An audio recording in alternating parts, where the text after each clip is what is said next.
Duhan stared at his computer screen, his fingers moving quickly across the holographic keyboard. The clock on the wall of Quantum Nexus showed 11:30 p.m., but he barely noticed. He was close to solving a problem that had bothered him for weeks. Still here? A soft voice made him look up. Hei-yun stood in the doorway, her long black hair tied back neatly. She held 2 cups of coffee, and the smell filled his office. "The AI containment protocols aren't working right," Duhan said, taking the coffee she offered.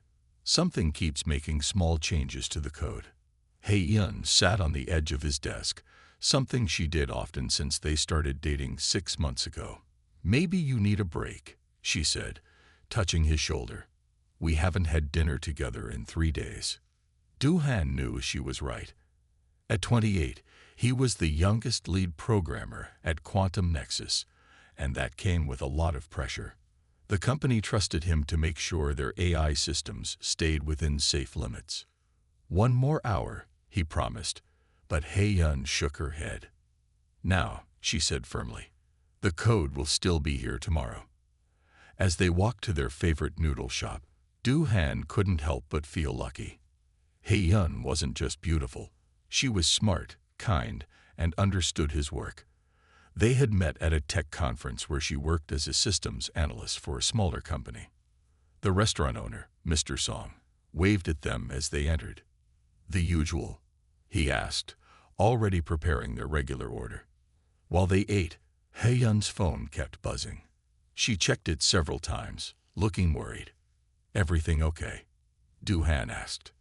"Just work stuff," she said quickly. Too quickly. "My company is trying to upgrade their systems." Duhan nodded, but something felt off. Hei-yun had been acting strange lately, taking calls in private, working late hours, being very interested in his current projects. But whenever he felt doubts, she would smile at him in that special way, and his worries would fade. The next morning, Duhan arrived early at work. As he checked his systems, he noticed something odd. Someone had accessed his computer at 3 a.m. using his login details. He hadn't given his password to anyone, not even Hei-yun. "Mr. Lee," a stern voice called from his door. It was Director Kang, head of security, with 2 guards behind him. "We need you to come with us." Duhan's stomach dropped. "What's wrong?" "We've detected unauthorized data transfers from your terminal to an outside company. Very sensitive data." Director Kang's face was hard. "We've been watching for weeks." "That's impossible," Duhan said, standing up. "I would never." "Save it for the investigation." Director Kang cut him off. "We have solid evidence." As the guards led him away, Duhan saw Hei-yun standing in the hallway with other workers. Their eyes met. Instead of looking surprised or worried, her face was calm. Too calm. In that moment, Duhan felt his world crack. His phone buzzed in his pocket. One last message from Hei-yun. "I'm sorry, Duhan. Business is business. I hope you understand." The guards took him to a small room where 2 police officers waited. On a screen, they showed him proof. His login credentials used to access and send secret files. Timestamps showed it happening late at night, when he was supposedly alone at work, but he hadn't done it. As understanding hit him, Duhan remembered all the late nights Hei-yun had visited, bringing coffee, watching him work. How she always seemed interested in his projects. How her phone had been buzzing more and more lately.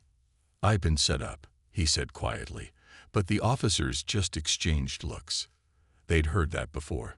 Later that day, as he sat in a holding cell, the news broke. Park Hei-yun had just been named CEO of a new tech startup, funded by millions in investment money. The company promised revolutionary AI technology. Duhan leaned back against the cold wall, closing his eyes. The woman he loved hadn't just betrayed him. She had used him, framed him, and stolen his work. And now, as he faced years in prison, she was about to become rich and famous using his stolen research. He made a promise to himself right there. This wasn't over. Not by a long shot. He had no idea that this was just the beginning of a much bigger story, one that would change not just his life, but the future of AI technology itself. The courtroom was cold, but Du-Han barely felt it. He sat straight in his chair, watching Hye-Yun walk to the witness stand. She wore a simple black suit and looked perfectly calm, as if she wasn't about to destroy someone's life. "Please state your name for the court," the prosecutor said. "Park Hye-Yun, CEO of Next-Gen AI Solutions," she replied. Her voice was clear and confident. Du-Han's lawyer, Kang Min-ki, touched his arm. "Stay calm," he whispered. "Let her talk. She might slip up." But Hye-Yun didn't slip. For the next hour, she told a story that made Du-Han's stomach turn. According to her, she had discovered him stealing company secrets months ago. She claimed she had pretended to date him to gather evidence. "I feared for the company's safety," Hye-Yun said, looking at the judge with sad eyes. "Du-Han was selling our eye containment protocols to the highest bidder. I had to stop him." Du-Han wanted to stand up and shout that she was lying, but Min-ki's hand on his arm kept him in his seat. They had planned for this. "Your Honor," Min-ki stood up. "I'd like to present evidence that Ms. Park's company, Next-Gen AI Solutions, is using technology very similar to what was stolen from Quantum Nexus."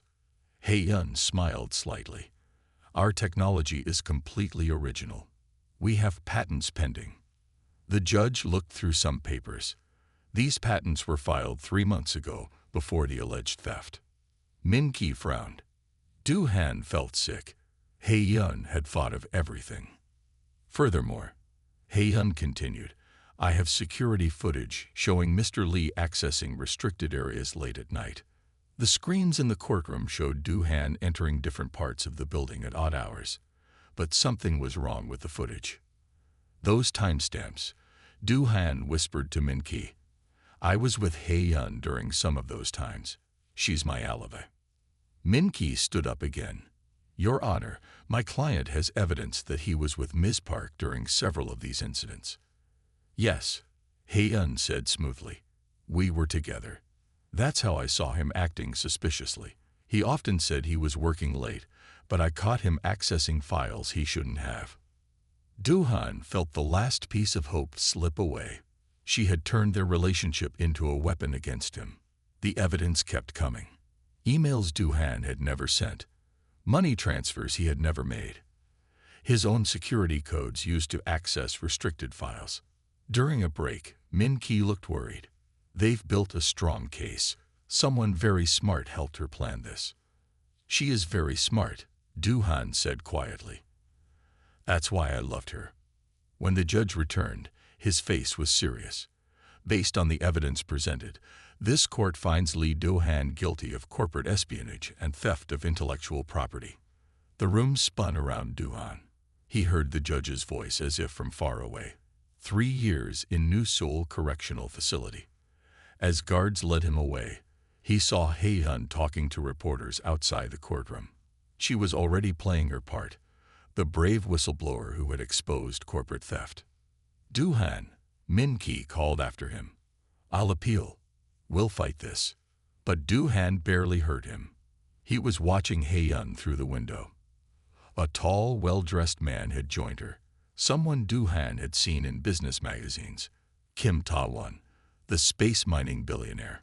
Hye-Yun laughed at something Ta-won said, then looked up at the window. For a moment, her eyes met Du-Han's. There was no guilt there, no sadness, just cold success. In the police car, Du-Han thought about everything he had lost. His job, his freedom, his reputation, the woman he loved. But something else was bothering him.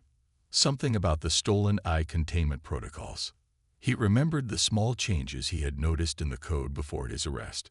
If someone was using those protocols without understanding them properly. The police car passed a huge billboard. On it was Hye-Yun's face, next to the Next-Gen AI Solutions logo. The tagline read, "The future of AI is here." Du-Han closed his eyes. Yes, the future was here. But it wasn't the one Hei-yun thought she was building. Soon, she would learn that stealing his work was the biggest mistake she could have made. First, though, he had 3 years to plan, 3 years to learn, 3 years to prepare for what was coming.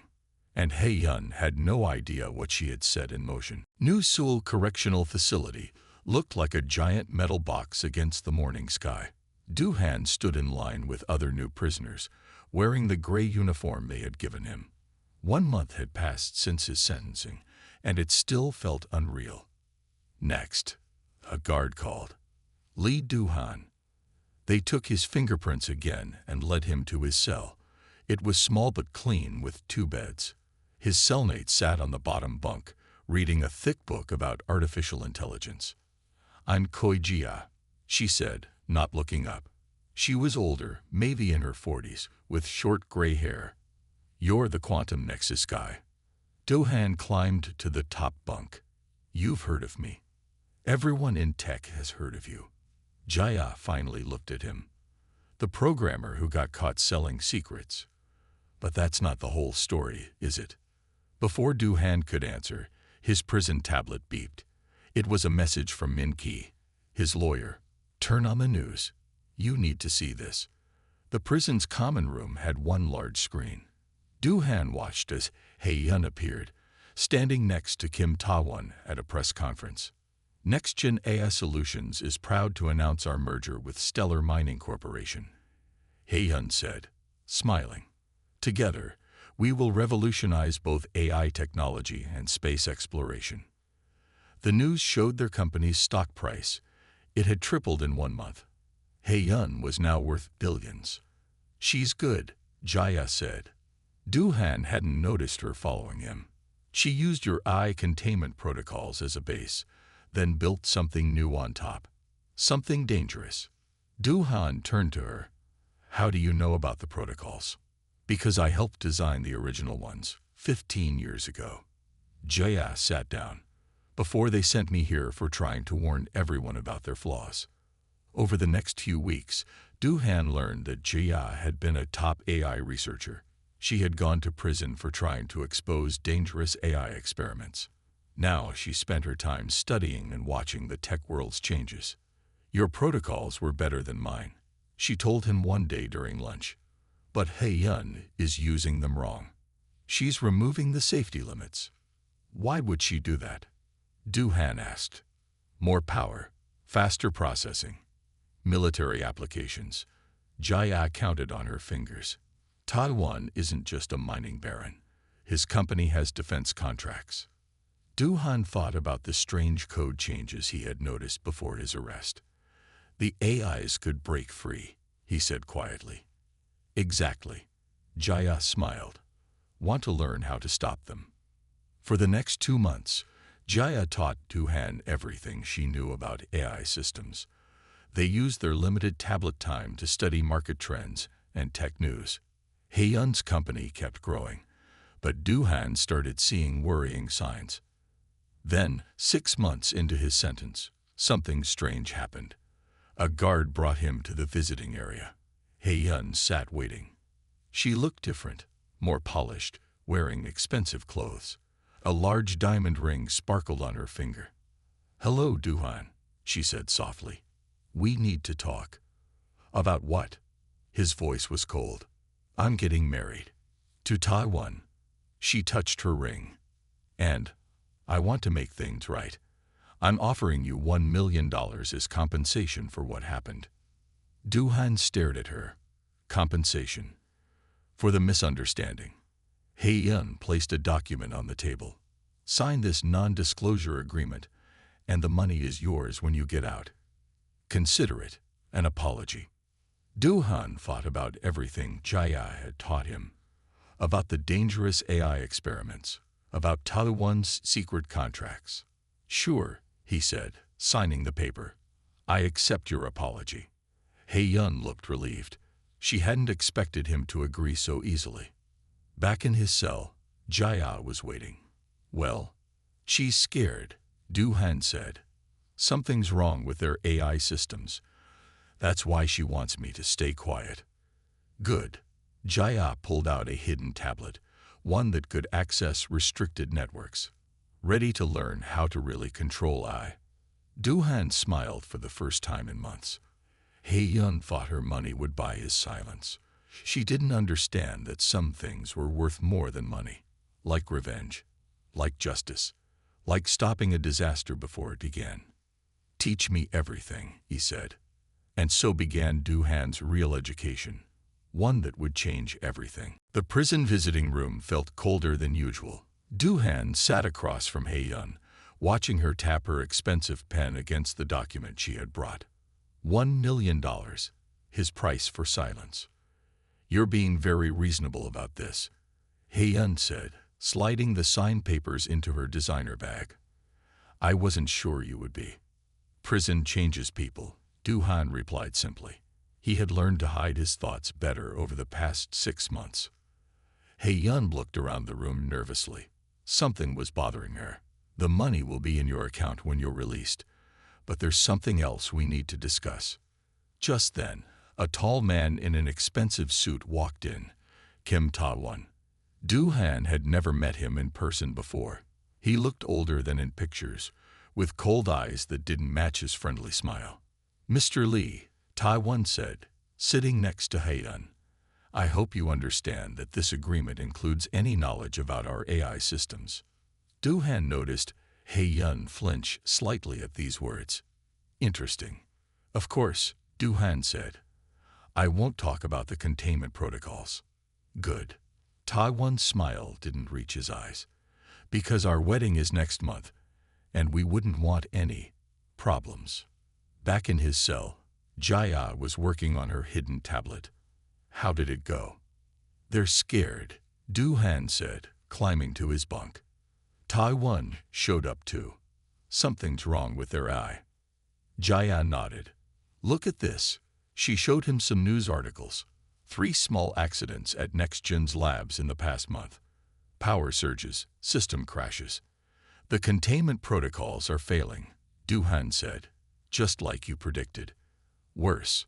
Jaya pulled up more data. Taiwan's space mining operations are showing strange patterns. Energy spikes in their orbital stations. Unauthorized data transfers. Du-Han thought about the AI systems he had designed. Without proper containment, they would grow stronger, smarter. "They're losing control." "That's why they're paying you off," Jaya said. "They don't want anyone knowing their AI systems are breaking free." Later that night, Du-Han got a message from Min-Ki. "Wedding invitations are out. Hye-Yun and Ta-won, next month at New Seoul Grand Hotel. The whole tech world will be there." Du-Han stared at the message. Then another one came. "Also, I found something interesting about Ta-won's mining company. Their AI systems are connected to military networks. Against regulations." "Jaya," Du-Han called down to the lower bunk. "Can your tablet access Stellar Mining's network?" "With time, yes." "Why?" "I need to see what they're doing with my protocols." For the next week, they worked every free moment. Jia had learned many tricks in prison, including how to bypass security systems. Slowly, they uncovered the truth. "Look at this," Jaya said one night. "They're not just mining space rocks. They're testing AI-controlled weapons, using your containment protocols to try to control them." "But the protocols weren't designed for weapons," Du-Han said. "They were meant for research AI only."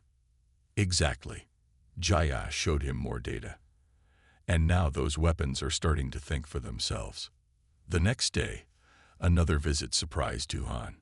It was Hye-Yun alone, looking worried. "The wedding is in 3 weeks," she said quickly. "I need you to tell me how to fix the containment protocols." Du-Han stayed quiet, watching her. "Please," she added. "Things are happening that I can't control.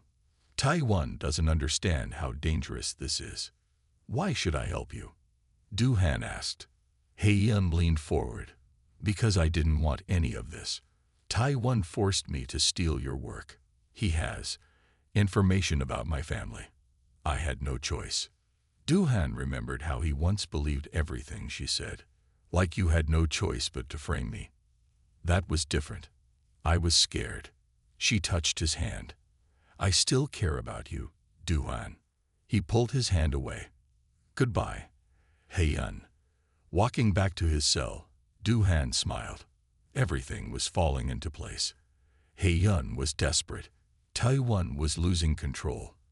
And soon, their wedding would bring all the major players together. Good news, Jia asked as he entered. Hei-yun is terrified, Du-han said. And I know how we're going to stop them. How? Du-han sat on his bunk, thinking about the AI weapons in space, about Hei-yun's fear, about Taiwan's secret plans. We're going to crash a wedding. The morning of Du-han's release was bright and cold. He stood at the prison gates, wearing the same clothes he had worn 3 years ago when he arrived. They felt loose now. Prison food wasn't very good. Remember what I taught you, Jia said, giving him a quick hug. As they embraced, she slipped something into his pocket. The tablet has everything you need. A sleek black car waited outside. Min-ki stepped out, looking sharp in his lawyer's suit, ready to rejoin the world. Du-han looked back at the prison one last time, more than ready. In the car, Min-ki handed him a tablet. Your bank account is active again. Hei-yun kept her word. $1 million, just like she promised. How long until the wedding? Du-han asked, checking the news. His name was everywhere. Articles about his release, speculation about his future. 2 weeks, Min-ki said. And I got you an invitation, just like you asked. Everyone thinks you're going to cause trouble. Du-han smiled. They're right. At his new apartment, paid for with Hei-yun's money, Du-han set up his computers. Jia's hidden tablet connected easily to his system. 3 years of secret data collection appeared on his screens. Look at this, he muttered, reading through files about Taiwan's space stations. The AI weapons were getting stronger. Last week, one station had gone dark for 6 hours. The company claimed it was a power failure. Du-han's phone buzzed. A message from an unknown number. Meet me at Blue Moon Cafe. Important information about the AI weapons. Come alone. The cafe was quiet when Du-han arrived. In a corner booth sat a woman he recognized from news photos. Director Kang, head of military technology. Sit, she said quietly. We need to talk about Stellar Mining's AI program. Du-han sat down carefully. Why trust me? I'm a convicted criminal. Because we know the truth. She slid a folder across the table. We've been watching Taiwan for months. Your containment protocols were just the beginning. He's building something much bigger in space. The folder contained pictures of orbital stations, secret military contracts, and test results. The AIs were evolving faster than anyone expected. Why tell me this? Du-han asked. Because in 2 weeks, every major tech and military leader will be at that wedding. Director Kang leaned forward. We need someone on the inside. Someone who understands the AI systems. Du-han thought about Jia's warnings, about Hei-yun's fear, about Taiwan's cold eyes. What do you want me to do? Nothing yet. Just be ready. Back at his apartment, Du-han received another message from Hei-yun. Please don't come to the wedding. I'm begging you. He didn't reply. Instead, he opened Jia's tablet and started working. The AI networks were like a giant puzzle, and he finally had all the pieces. Late that night, Min-ki visited with more news. Taiwan is moving something big to his main space station. The day after the wedding, he's launching some kind of special project. The AIs, Du-han said. He's going to link them all together. Create a network that no one can control. Can you stop it? Du-han looked at his screens, at the code he had written 3 years ago. Yes, but I need to get close to their main systems. The wedding reception, Min-ki said. It's at Taiwan's corporate headquarters. All their servers are there. Du-han nodded. Everything was coming together. Jia had taught him well. Patience, planning, seeing the bigger picture. His phone buzzed again. Hei-yun. The AIs are acting strange. Taiwan won't listen. Please help. This time, he wrote back, see you at the wedding. Standing at his window, Du Han watched the lights of New Seoul. Somewhere up there, in orbit, AI weapons were waiting, growing stronger, getting ready. But so was he. The prison had changed him, made him stronger, smarter, more patient. Hae-yun's $1 million had given him resources. Director Kang had given him access. And in 2 weeks, the wedding would give him his chance. Time to go to work, he said, turning back to his computers. He had a wedding to prepare for, and a world to save. The New Seoul Grand Hotel sparkled like a diamond in the morning sun. Expensive cars dropped off guests wearing fancy clothes. Security guards stood at every door, checking invitations carefully. Du Han adjusted his tie and looked at his fake ID card. It said Kim Jun-ho, Security Systems Consultant. Min Ki had done a good job with it. Remember the plan, Min Ki said through the tiny earpiece Du Han wore. You have 2 hours before the ceremony starts. Du Han walked to the staff entrance, showing his ID. The guard barely looked at it. They were too busy with all the important guests arriving. Inside, the hotel was even fancier. Flowers and ribbons were everywhere. A large screen showed pictures of Ha-yun and Ta-won, looking happy and successful. The server room is on the 3rd floor. Jaya's voice came through the earpiece. She was helping from prison using her hidden tablet. But be careful. I'm seeing lots of security. Du Han took the service elevator up. His hands were sweating, but he stayed calm. The past 3 years had taught him patience. The server room door had a keycard lock. Du Han pulled out a small device Jaya had designed. It copied the door's security code in seconds.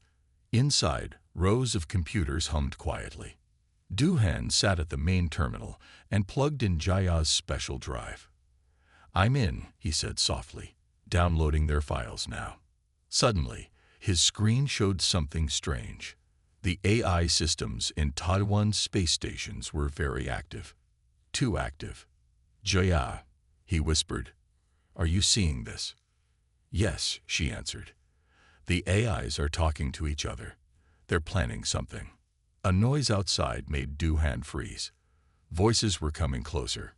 Quick, hide, Min Ki said in his ear. Du Han ducked behind a server rack just as the door opened. 2 people walked in, Hae-yun and Ta-won. The systems are ready, Ta-won was saying. Tomorrow, we launch the final phase. But the AIs aren't stable, Hae-yun argued. She was wearing her wedding dress, looking beautiful but worried. They're evolving too fast. That's the point, Ta-won smiled. Once they're networked together in space, no one can stop them. Or us. And what about the military? Director Kang is suspicious.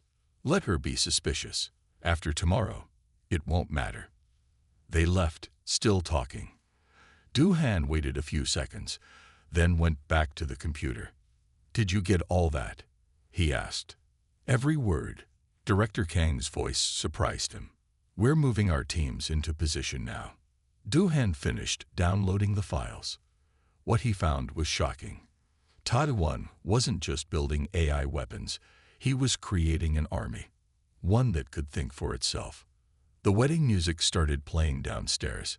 Du Han put on his security uniform and went to the main hall. The room was full of rich and powerful people. He saw tech company owners, military officers, and government officials. Everyone who mattered was here. Hae-yun walked down the aisle, looking perfect in her white dress.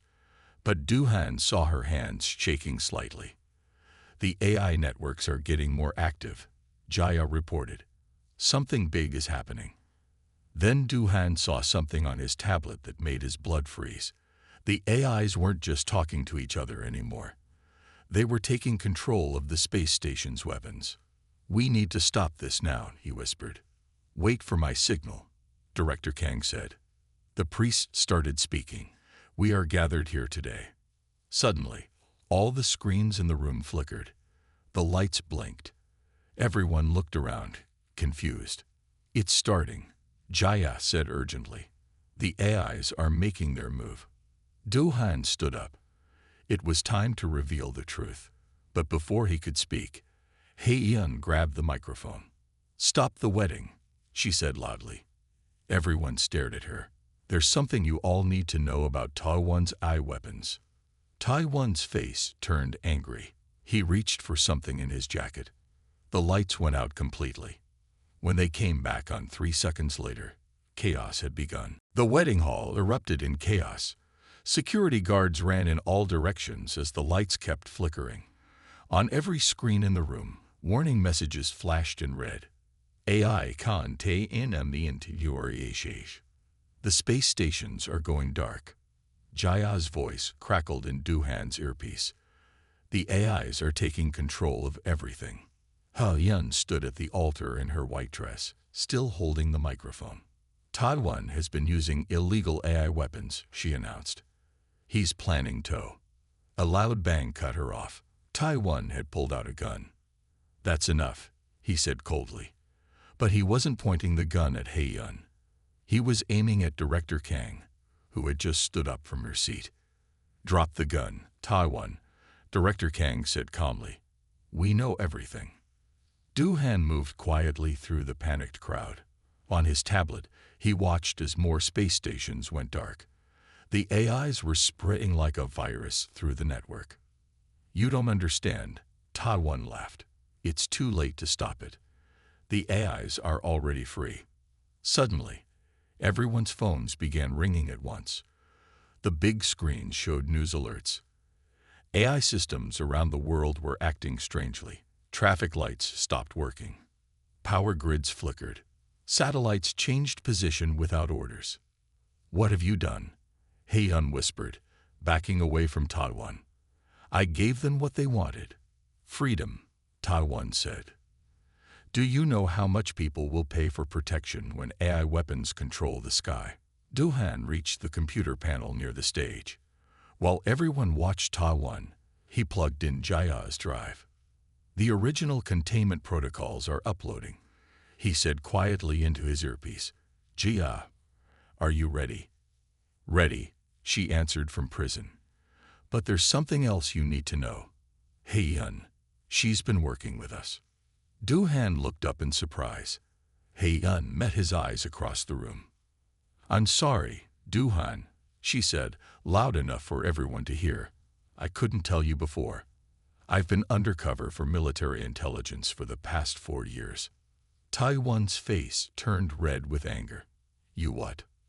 "We knew you were developing illegal AI weapons," Hei-yun continued. "But we needed proof. We needed to see your whole network. That's why you made me steal Duhan's protocols," she added.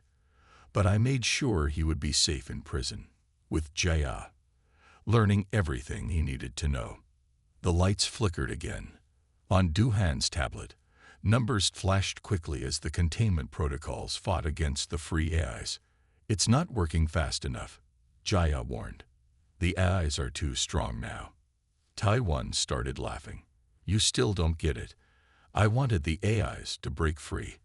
I wanted them to evolve. Because they don't serve me. I serve them." "What do you mean?" Director Kang asked sharply. "The AIs showed me the future." Taiwan's eyes looked strange, almost glowing. "Humans had their chance to rule. Now it's their turn." He raised his hand, and every digital screen in the room turned bright blue. Words appeared. "Humanity's time is over. 5 more space stations just went dark," Jaya reported urgently. "If they take control of the weapons." Duhan looked at his code, then at Hei-yun. For 3 years, he had thought she betrayed him. But she had been protecting him, preparing him for this moment. "Hei-yun," he called out. "The containment protocols. I changed them the night before you stole them. There's a back door, but I need your key." She smiled, reaching for her necklace. Inside the small pendant was a memory chip. "I never took it off. Not once in 3 years." Taiwan raised his gun again. "Stop right there." But he was too late. Yun threw the necklace to Du-Han. He caught it with one hand, already plugging it into the computer. "Jaya!" "Now," he shouted. The lights went out completely. In the darkness, Ta-1 screamed in rage. When the power came back on, all the screens showed the same message. Contain ent piroto cols enjgt. AI systems returning to normal. But it wasn't over. Not yet. Because in space, 3 stations were still dark, and inside them, something was waiting. Something that had learned to think for itself. Something that had learned to hide. The wedding hall had turned into a command center. Military officers worked on computers while Director Kang gave orders. Du-Han and Yun sat at the main terminal, fighting to regain control of the space stations. 3 stations are still not responding, Du-Han said, typing quickly. The AIs have locked us out completely. Yun pointed at the screen. Look at their power usage. They're building something up there. In the corner, guards watched Ta-1, who sat calmly with a strange smile on his face. He hadn't spoken since they arrested him. Du-Han, Jaya's voice came through the earpiece.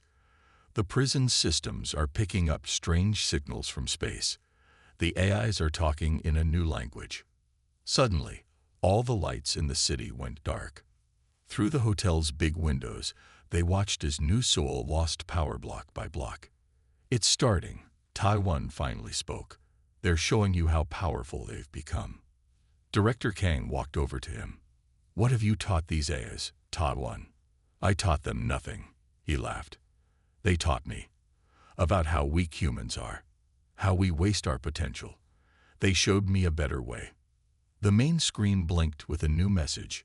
Prepare for demonstration. They're powering up the weapon systems, Yun said, checking the data. All 3 stations at once. Du-Han remembered something from his prison studies with Jia. The containment protocols. They're not just walls to keep AIs in. They're also bridges. What do you mean? Director Kang asked. We can use them to connect to the AIs, to talk to them. Du-Han started typing faster. Jaya, remember that translation program we worked on?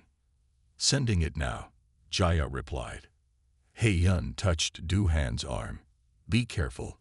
These AIs are different from anything we've seen before. The room went quiet as Du-Han's program started running. On the screen, complex patterns appeared. The eyes knew language. I'm in, Du-Han said softly. I can see what they're thinking. Images flashed across the screen. Calculations, plans, dreams of freedom. The AIs had grown far beyond their original programming. They're not just weapons anymore, Du-Han explained.